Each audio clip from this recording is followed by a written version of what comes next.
முழு சந்திர கிரகணம் இன்று நடைபெற உள்ளது. சூரியன், நிலா மற்றும் பூமி இவை மூன்றும் ஒரே நேர்கோட்டில் வரும்போது நிகழ்வதுதான் கிரகணங்கள். சூரியனை நிலவின் நிழல் மறைத்தால் அது சூரிய கிரகணம். அதுவே பூமியின் நிழல் சந்திரனை மறைத்தால் அதற்கு சந்திர கிரகணம் என்று பெயர். முழு சந்திர கிரகணம் இன்று நிகழவிருக்கின்றது.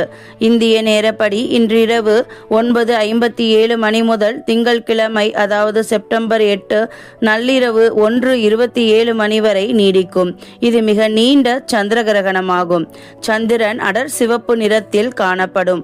முழு சந்திர கிரகணம் 11:42 மணி முதல் 12:33 மணி வரை நடக்கும். இதற்கு பிளட் மூன் என்று பெயர். உலகின் பல நாடுகளில் தெரியும் இந்த சந்திர கிரகணம் இந்தியாவில் குறிப்பாக பெங்களூர், சென்னை ஆகிய நகரங்களில் வெறும் கண்களில் தெளிவாக பார்க்கலாம். பூமி சூரியனை சுற்றி வரும் பாதையிலும் சந்திரன் பூமியை சுற்றி வரும் பாதையிலும் சில நேரங்களில் சூரியன், பூமி மற்றும் சந்திரன் ஆகியவை ஒரே நேர்கோட்டில் வரும். அப்போது சூரிய ஒளி பூமியில் விழுந்தாலும் சந்திரன் மீது விழாது. இதனால் சந்திர கிரகணம் ஏற்படுகின்றது.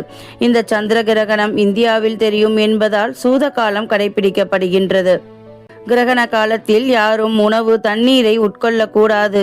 மேலும் இப்படி செய்வதால் ஜீரண சக்தி பலவீனமடைந்து நோய்வாய்ப்படுவார்கள் என்பது ஐதீகம். பிறகு கிரகணம் முடிந்தவுடன் குளித்துவிட்டு சாப்பிட வேண்டும். வீட்டை சுத்தம் செய்து அதன் பின் தான் உணவை பரிமாற வேண்டும். கிரகண காலத்தில் அனைத்து உணவு மற்றும் தண்ணீரிலும் துளசி இலைகள் அல்லது அருகம்புல் இலைகளை போட்டு வைக்க வேண்டும். கிரகண நாளில் எந்த சுப காரிய நிகழ்வையும் நடத்தக்கூடாது. கிரகணத்தின் போது நகங்களை வெட்டுவது, முடியை சீவுவது போன்றவற்றையும் செய்யக்கூடாது. கிரகணத்தின் போது தியானிப்பது மிகவும் அவசியமாகும். கிரகணம் அமைதியை குறிக்கிறது. பூமி, சந்திரன், சூரியன் என அனைத்தும் நேர்கோட்டில் இருக்கும் போது சமநிலைப்படுகின்றது. இதனால் இந்த நேரத்தில் தியானிப்பது மனதை புத்துணர்ச்சியாக்கும் என்று சொல்லப்படுகின்றது.